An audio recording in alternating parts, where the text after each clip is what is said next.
Assalamualaikum warahmatullahi wabarakatuh. Perkenalkan, nama saya Lutfiana Dian Fadliyah dari Prodi PGMI 1A dengan NIM 210309610. Di sini saya akan menyampaikan materi tentang jenis-jenis paragraf, kohesif dan koherensif dengan dosen pengampu Bapak Ahmad Muhammad Kamil MPD. Yang pertama, ada paragraf berdasarkan letak gagasan utamanya. 1. Paragraf deduktif. Paragraf deduktif adalah jenis paragraf yang gagasan utama atau ide pokoknya berada di awal paragraf. Contohnya, brokoli termasuk sayuran dengan kandungan antioksidan tinggi. Maka daripada itu, cara memasaknya harus benar. Usahakan agar teksturnya matang, tetapi jangan sampai mengurangi atau menghabiskan kandungan gizinya. Sayuran ini lebih tepat dimasak dengan jenis rebus tengah matang sebelum dikonsumsi. Yang kedua, ada paragraf induktif. Paragraf induktif adalah jenis paragraf yang gagasan utamanya berada di akhir paragraf. Contohnya, di buku ada banyak ilmu yang dapat kita pelajari. Dengan membaca buku, kita dapat menguasai ilmu pengetahuan.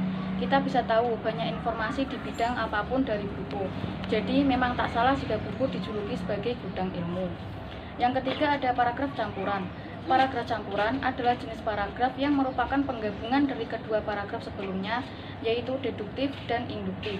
Pada paragraf campuran, kalimat utamanya berada di awal dan di akhir paragraf, sementara kalimat penjelas berada di tengah-tengah paragraf. Selanjutnya, paragraf berdasarkan isinya. Yang pertama, paragraf deskripsi. Paragraf deskripsi adalah jenis paragraf yang menggambarkan suatu objek yang bertujuan agar pembaca juga dapat melihat, mendengar, ataupun merasakan objek yang digambarkan tersebut.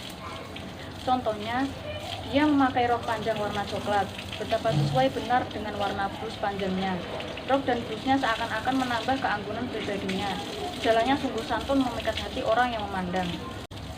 Yang kedua, paragraf narasi. Paragraf narasi merupakan jenis paragraf yang menceritakan tentang sebuah peristiwa ataupun kejadian yang di dalamnya terdapat alur cerita, tokoh, konflik, dan latar. Contohnya, pergilah Ariel ke pasar menggunakan sepeda bututnya. Sesampainya di pasar, dibelilah kebutuhan-kebutuhan hidupnya bersama sang ayah. Setelah semua barang terbeli, ia kembali mengayuh sepeda tuanya menuju rumahnya. Yang ketiga, ada paragraf eksposisi. Paragraf eksposisi adalah jenis paragraf yang berisikan tentang pendapat yang menerangkan sebuah topik. Paragraf eksposisi memiliki tujuan untuk memberi informasi demi menambah pengetahuan pembaca. Contohnya, para penjual makanan mengeluhkan atas kenaikan harga BBM. Pasalnya, naiknya harga BBM membuat bahan-bahan baku naik. Alhasil, para penjual harus menyiasati hal ini dengan memperkecil porsi atau menaikkan harga makanan yang mereka jual. Yang keempat, ada paragraf argumentasi. Paragraf argumentasi adalah jenis paragraf yang menyampaikan ide atau gagasan yang disertai dengan bukti dan juga fakta faktual dalam penulisan. Tujuan dari paragraf ini untuk mendukung sebuah ide yang disampaikan kepada pembaca. Yang terakhir, ada paragraf persuasi. Paragraf persuasi adalah jenis paragraf yang berisi ajakan yang bertujuan untuk memengaruhi pembaca agar melakukan sesuatu hal sesuai dengan yang diajak. Selanjutnya, ada kohesif. Menurut KBBI Daring, kohesif merupakan keterikatan antar unsur dalam struktur sintaksis atau struktur wacana yang ditandai dengan konjungsi, pengulangan, penyulihan, dan pelesapan.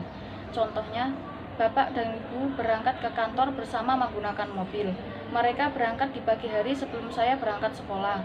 Secara ringkas, kohesif dapat diartikan sebagai kesatuan.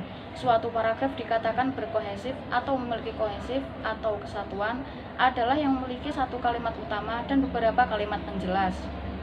Berikutnya ada koherensif. Pengertian koherensif ialah pengaturan gagasan, ide, fakta, dan kenyataan agar lebih rapi menjadi serangkaian yang logis, sehingga kandungan pesan di dalamnya lebih mudah dipahami. Antara bagian yang satu dengan yang lain dalam wacana dihubungkan oleh koherensif agar menjadi satu kesatuan makna yang utuh. Contohnya, Pak Joni ingin menanam jagung di ladangnya. Ladang Pak Joni sangat luas. Pak Joni lebih memilih menanam jagung karena tanaman tersebut memiliki nilai jual yang tinggi.